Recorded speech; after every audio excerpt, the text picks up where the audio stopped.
Do you know the kind of parents who dress up their children in 6 layers in midsummer, won't let the child go and play outside with his peers lest he be kidnapped by a pedophile, keep warning the child about all kinds of risks and dangers, some of them real, many of them imaginary, follow the child everywhere, survey the child, supervise the child, micromanage the child, constrict the child's life, mummify the child, ossify the child, fossilize the child, freeze the child, etc., etc. These parents export their own post-traumatic response to the child. They force the child to freeze, later on in life to flee, and in between to fawn and so on. So it's a traumatic environment. A traumatic environment, overprotectiveness, is a way to traumatize the child. And today we are going to discuss the untoward, the bad consequences, which are lifelong as far as the child of overprotective parents goes. The child has to bear the brunt of the parents' insecurities, anxieties, and fears, and has to defray the cost of all these throughout his adulthood. So this is the topic of today's video. My name is Sam Vaknin. I'm the author of Malignant Self-Love, Narcissism Revisited, a former visiting professor of psychology and currently on the faculty of SIAPS. But before we go there, allow me 2-3 minutes to correct a misconception online. The narcissist does not devalue you because you see through him, because you expose him, because you criticize him, because you disagree with him. And of course, whenever I say him, you feel free to change the gender pronoun. Psychodynamically, female narcissist and male narcissist are indistinguishable. So this has nothing to do with your behavior. Devaluation and discard are automatic, built-in features of the shared fantasy. Even if you are 100% docile, 1000% submissive, obedient, never ever confront the narcissist, even remotely, in any way, shape, or form, directly or indirectly. You're the narcissist's biggest fan. You always justify the narcissist. You're overprotective, apropos the topic of today's video. Even then, you're going to be devalued and discarded. So, your devaluation and discard has nothing to do with your behavior, your alleged disillusionment or disenchantment, your waking up, your realization who the narcissist is, confrontation with the narcissist, nothing to do with any of this. Even if you never go through these stages, you will be dumped and replaced pronto.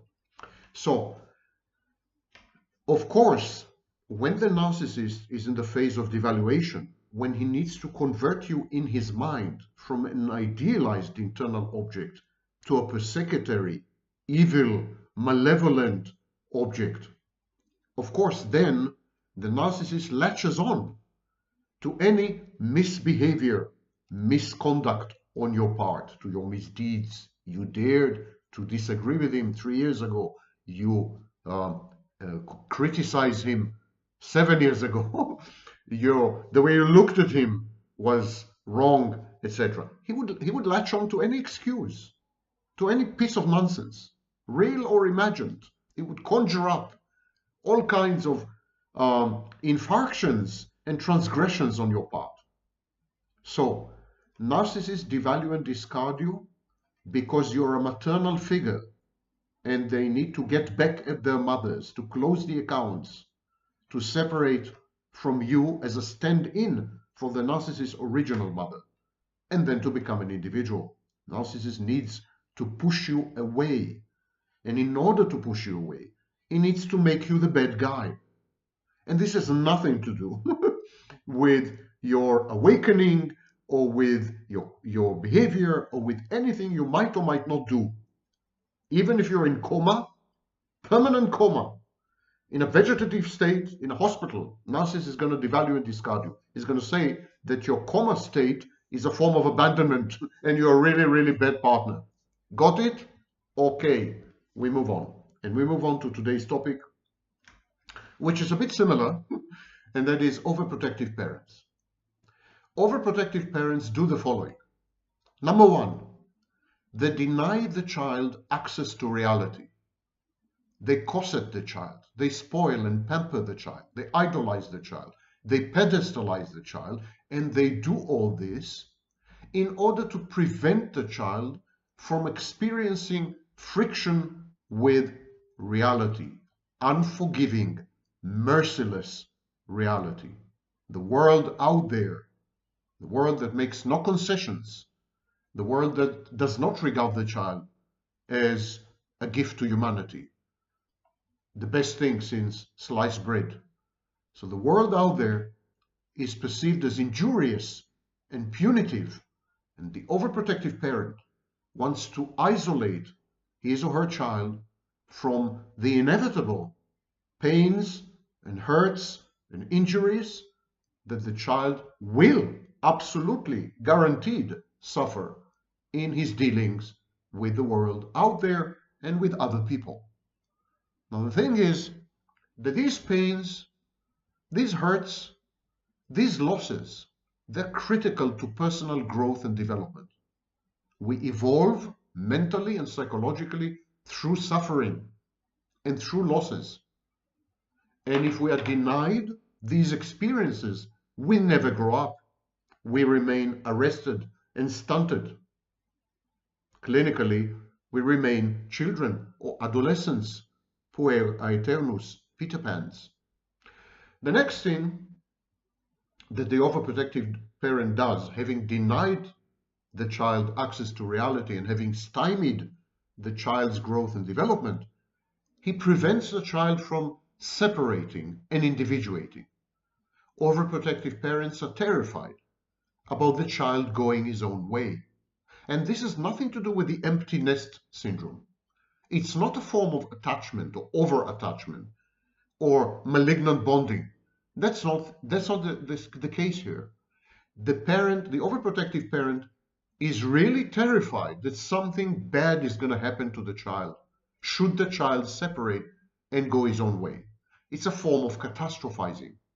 The overprotective parent catastrophizes all the time, and to fend off against the catastrophe, the overprotective parent becomes obsessive compulsive. This kind of parent creates rituals and ceremonies that are partly symbolic and partly practical, intended to freeze the child in its tracks before it walks too far, before it vanishes, before it explores the world and experiences everything the world has to offer, good, but also bad and sometimes very bad. The overprotective parent, in short, suffers from an anxiety disorder and imposes this anxiety upon the child, renders the child anxious, infects the child with this anxiety, and the child is terrified and wouldn't leave the parent. There's no separation, individuation. Consequently, of course, there are no boundaries. The parents disallow emerging boundaries. Boundary is simply saying, that's where I stop and the world begins. That's where you cease and I start. That's my border. You can't cross it. This is a boundary. Boundaries are the outlying perimeters, the more rigid the better, perimeters of the nascent self.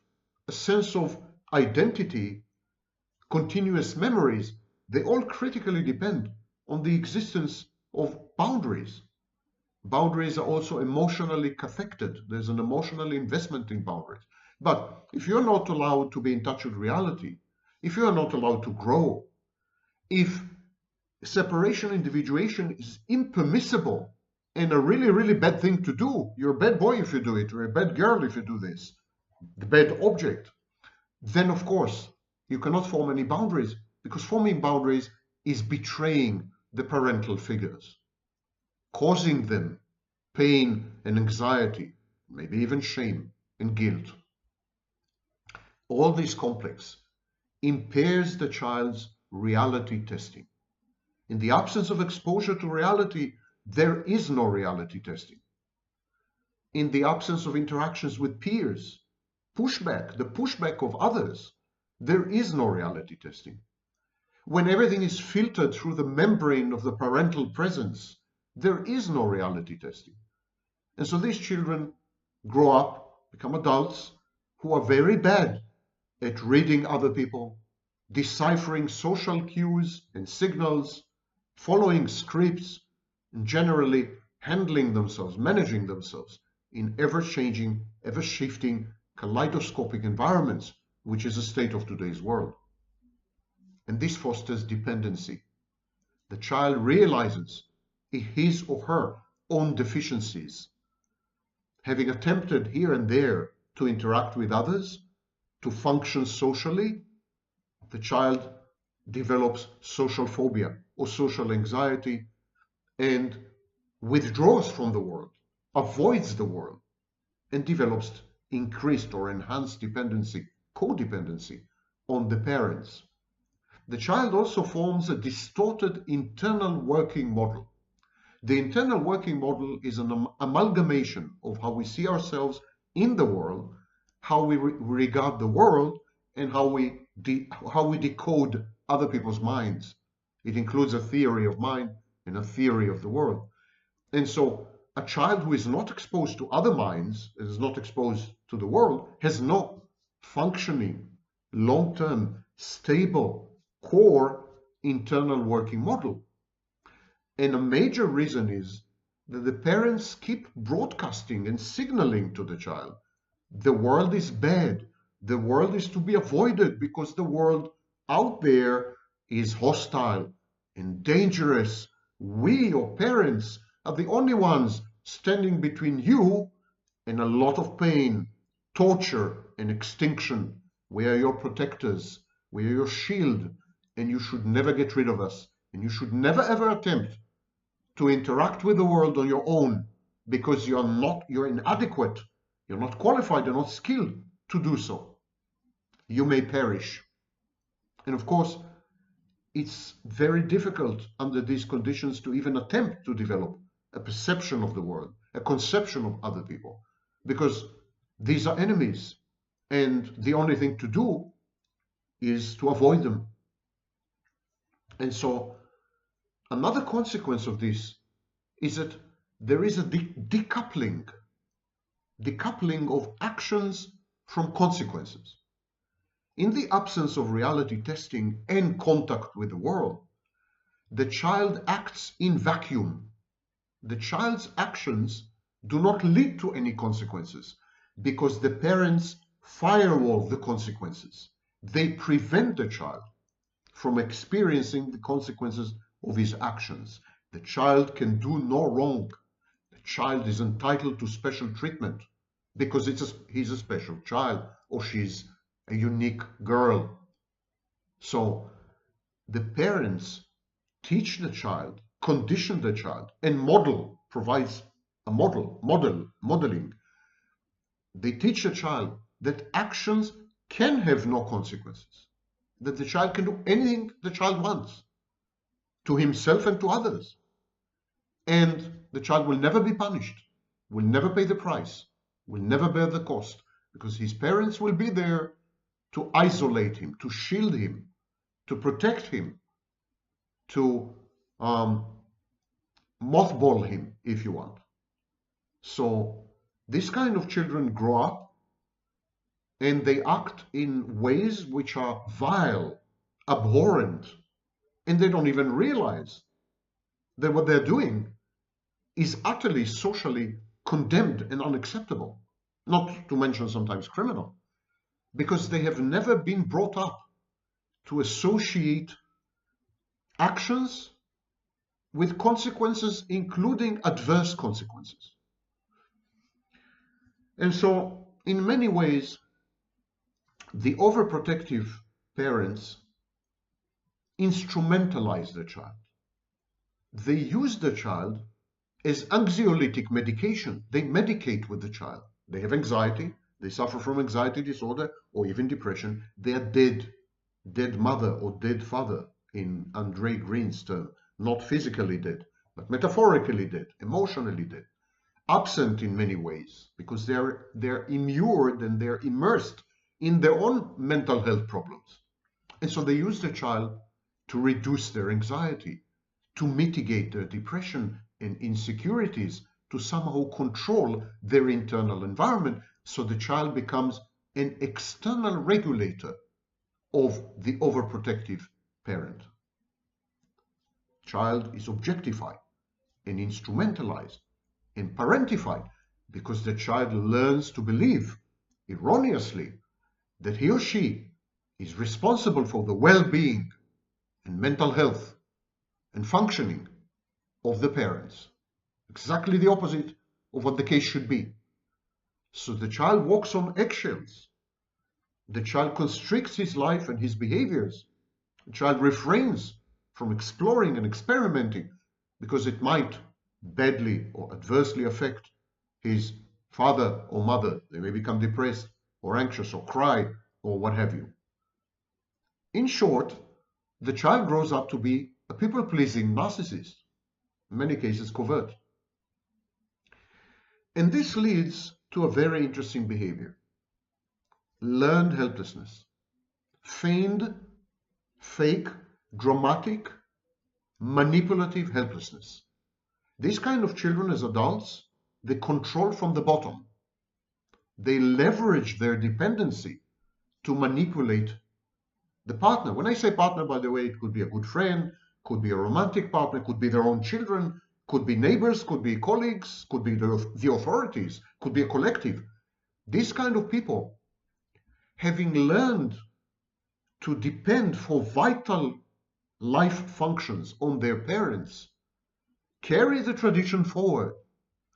Fake helplessness, but I mean total helplessness. I won't survive without you. I can't function without you. My moods cycle without you. You are responsible for stabilizing my mood lability. You're responsible for regulating my emotions. You're responsible for regulating me externally. This is very manipulative. It's also fake, because actually nothing would happen if the partner were to vanish. Abandonment looms large in the minds of these children turned adults, but in effect, they are very, in many ways, they're very exploitative and even, I would say, antisocial, psychopathic. So there's a lot of drama in the helplessness. It is expressed visually, it's expressed ostentatiously and conspicuously. It's discernible, it's in the air, but also in specific behaviors and speech acts. The helplessness is not just assumed, it is consumed and it is communicated. And so this is known as control from the bottom, leveraging dependency as a state of mind to manipulate, aka some forms of covert narcissism. And what is the partner expected to do? What is he expected to do? He is expected to recreate the overprotective parental role. Exactly like in every shared fantasy, every narcissistic shared fantasy, the partner has to become a parent, usually a mother. So he's expected to recreate the parental role, which in this case has been overprotective, isolating from reality. Parental role which created a shared fantasy with a child. Overprotectiveness is a form of shared fantasy. The parent created a fantasy with the child, devoid, a bubble divorced from reality, where the child could attain perfection. The child could be godlike, dependent on the child's performance. He could even be loved. So these kind of children, as adults, expect conditional behavior, a conditional love. I'm sorry. Anyhow, the partner is expected to reenact the maternal or paternal role. And that means the partner is expected to firewall reality, to isolate his partner from reality. Let's call them the dependent partner and the primary partner. So the primary partner is supposed to isolate the dependent partner from reality. He's supposed to protect the dependent partner from the slings and arrows of a cruel fate. He is supposed to create an environment which is largely fictitious, a narrative which is in essence fantastic, in which everything is pink, everything is glowing, everything is optimistic, everything has a happy ending. Kind of Hollywood, 1950s Hollywood movie, 1940s Hollywood movie. So it's a movie setting, and this is the main role of the partner. And within this fantasy, shared fantasy, the primary partner is supposed to prevent, listen well, prevent the dependent partner from growing up. In the mind of the dependent partner, love is associated with performance, and growing up is associated with danger, with risk, with pain, with hurt, with loss. So the primary partner has to infantilize the dependent partner, has to keep her in a regressed infantile form, has to provide a womb, a matrix within which the dependent partner can flourish, nourished, cosseted, isolated, protected behind the walls afforded by the primary partner.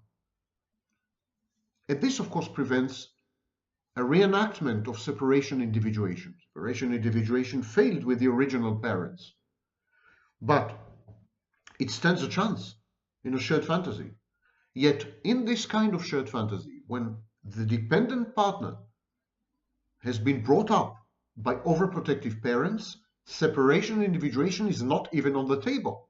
There's no attempt to separate individuate. There's no devaluation. There's no discard. It's a bizarre form, a mutant form of narcissistic shared fantasy, which never reaches its conclusion. On the very contrary, there's a lot of clinging, a lot of neediness. The dependent partner is all over the primary partner, suffocating him in a way, preventing him from having an independent existence, agency, self-efficacy, interactions with other people, a social circle. She isolates the primary partner and then keeps him to herself. And again, all gender pronouns are interchangeable. Remember? Of course, if you as a primary partner, your job is to protect your dependent partner, to prevent her from growing, to prevent her from separating from you, becoming an individual, because she doesn't want to. She's terrified of the prospect. If you're there as a parent figure, you don't allow her to establish boundaries. So these relationships are highly unboundaried. There are no rules of the game. Everything is up for grabs. The most egregious transgressions and misbehavior are tolerated, accepted, emulated sometimes, and definitely reframed. He beats me up because he loves me and he's jealous, for example. So there are no boundaries. And of course, there's no reality testing. The dependent partner's reality testing is mediated via the primary partner. When she wants to learn something about reality without the risk attendant on experiencing it firsthand, she doesn't want to experience anything firsthand. She just wants to know about it, to learn about it. A little like watching war on television, a conflict on the news. Yeah? So when she wants to get in touch or to learn something, to edify herself, to educate herself about reality, she reaches out to the primary partner who interfaces with reality on her behalf. It is the primary partner who is exposed to the risks and dangers and hostility and implacability of the external world, while the dependent partner benefits from his experience and from his resilience and from his impermeability and invulnerability. He is invincible, he is godlike, and she is in his shadow. Her reality testing is vicarious, by proxy, by his proxy. The dependency is almost total, and it has a tendency to escalate and grow all the time. If the primary partner permits it, ultimately, all the ego functions of the dependent partner plus all the life functions of the dependent partner are transferred to the primary partner, with the exception perhaps of eating and doing a few unmentionable things in the toilet. Even eating is relegated to the primary partner. He decides when, he decides what, he decides where. Decision making and choice and selection are all outsourced to the primary partner, and the dependent partner is evacuated. She develops emptiness, an empty core.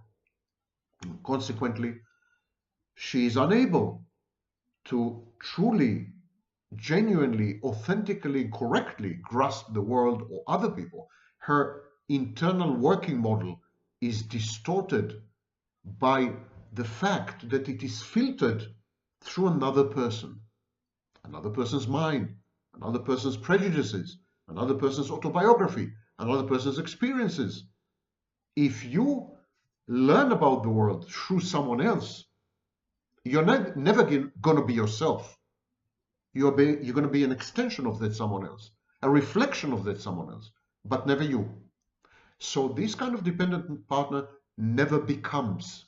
There's no process of becoming. Now, the primary partner in his parental role, in this kind of malignant, mutated, thwarted relationships, the primary partner also perpetuates the decoupling of actions from consequences. For example, he can be very forgiving. Whenever the dependent partner misbehaves, even egregiously, cheats on him, infidelity, even then, the primary partner is magnanimous, patient, parent-like, forgiving, accepting, embracing, provides absolution and restitution and reconstruction of the relationship. Primary partner is very concerned to disconnect, to detach, and to divorce actions from consequences because he also misbehaves. There's misbehavior on the part of the primary partner. To collude in all this, is to kill the dependent partner mentally and psychologically. It's an assassination. And the primary partner is an accomplice in this. So he needs to be forgiven as well. His misdeeds need to be overlooked. He seeks indulgences and absolution as much as the dependent partner. There is a conspiracy, unspoken conspiracy of I will forgive you and you will forgive me, and both of us will regress into a baby-like state where we can do no wrong, we are entitled, and we are always forgiven. Because we're babies. We don't know what we're doing. We're not responsible yet for our actions. This babification of the relationship leads to amazing behaviors. Even the tone of voice changes, the body posture. People regress not only mentally and psychologically, but very often physically. And both the dependent partner and the primary partner instrumentalize each other. The dependent partner uses the primary partner to somehow control her anxiety, to reduce it, to mitigate it, to ameliorate it, to reframe it, to experience it without any major psychological consequences.